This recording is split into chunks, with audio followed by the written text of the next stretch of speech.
Okay lang ang maging fan ng sports personalities, musikero o artista, at kahit politiko.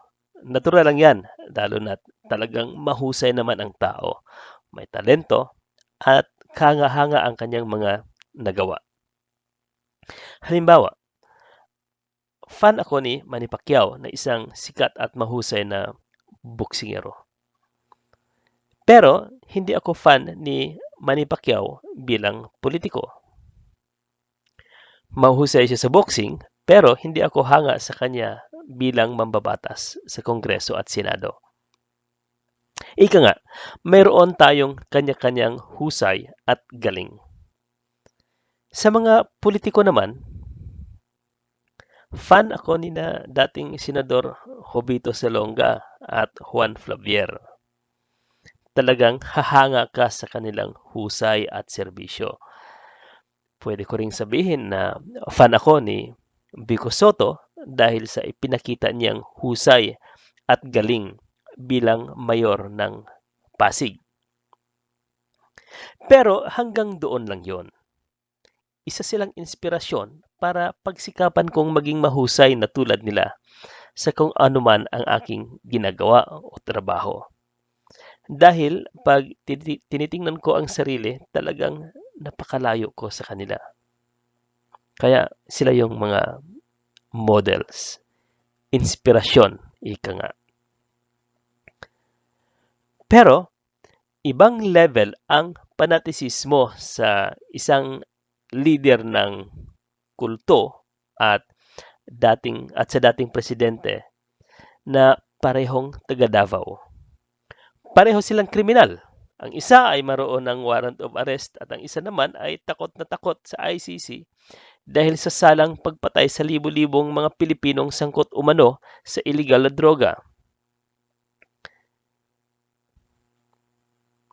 Isang misteryo para sa akin kung bakit napakaraming mga Pilipino ang madaling maniwala at madaling utuin.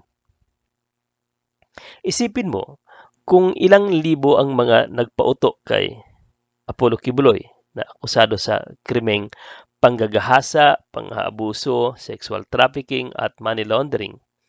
Ang matindi, pinipirahan na nga sila at ginagago ng harap-harapan. Handa pa silang ipaglaban ang kanilang leader na kuno ay appointed son of God.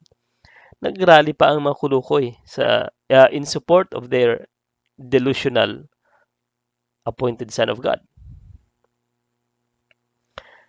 Kung si Kibuloy ay pangrelihiyon lang ang level, mas matindi ang level ng kanyang best friend, pang-national at geopolitical theater.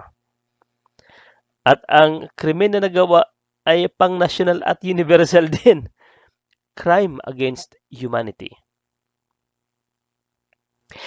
Libo-libo ang pinatay dahil sa drug war na kung iisipin mo talaga ay kung mayroon mang merit, ito yung pagsugpo sa kompetisyon. Dahil namamayagpag pa rin ang drugs sa Davao at sa buong bansa after all those killings. The drug war was a failure at it only costs the lives of thousands of Filipinos at karamihan doon mga kabataan. At kahit harap-harapan ding ginagago ng China sabay pangako ng multi-billion dollar investment na parang pangako lang din ng kurap na trapong Pinoy, walang nangyari. Tuloy pa rin ang kanyang pagpuri kay Xi Jinping. Okay lang sana kung itinigil ng China ang mga pambubuli ng Chinese Coast Guard sa ating Navy service crew at sa Ayungin Shoal aboard their vessels to deliver supplies sa BRP Sierra Madre. Pero wala eh. Tuloy pa rin ang pambobomba ng tubig sa mga mangingisda at pambabangga sa mga barko natin hanggang sa Scarborough Shoal. Ayaw umalma ni Rodrigo Duterte sa China dahil nakinabang siya at mukhang malaki ang kinita sa mga secret deals niya sa Beijing. Ang palusot, di natin kaya ang nuclear weapons ng China. Napakalakas ng China. Mahina tayo. Giyera agad? Nuclear war agad ang panakot? Mas loyal pa ang kumag na to sa China kaysa Pilipinas. Palpak na presidente si Digong dahil bagsak ang ekonomiya, malala ang kahirapan at marami ang pinatay ng government security aparato sa kanyang administrasyon. At mas lalong palpak ang kanyang pag-manage ng COVID-19 pandemic.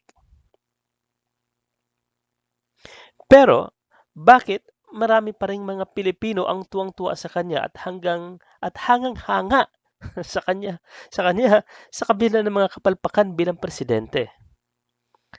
Kung maaalala mo noong panahon ng kampanya in 2016, ang mga panatiko ni Duterte nag-iiyakan pa ang mga loko noong makita siya at ang saya pa nila nang makatanggap ng mga t-shirt na pinunas ni Digong sa kanyang pawis bago ito ihitsa sa mga taga-suporta. Para siyang si Poong Nazareno, kumbaga. Ibang level talaga ang mga DDS minions sa kanilang devotion kay Digong.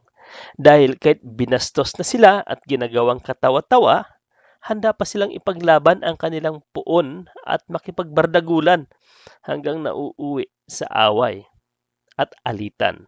At maraming magkakamag-anak ang nasisira ang relasyon dahil sa politika. Walang kakwenta-kwentang political loyalty. Sa kabila ng kahirapan, dahil sa palpak na pamamahala, the best president pa rin si Duterte. Ito ang level ng panatisismo na kakaiba ang tama. Yun bang malayo sa katotohanan at mayroong alternatibong bersyon ng realidad? It was a collective insanity, servility and blind obedience to Duterte. Magpahanggang ngayon, marami pa rin ang mga DDS na hindi pa nahimasmasan sa kanilang kabaliwan. At ito pang matindi, ang dalawang cult leaders, religious at political, nagsasanib puwersa pa ngayon. Kaya to the max na talaga ang level ng gullibility ng kanilang mga tagasunod at taga-suporta. Mapapailing ka na lang.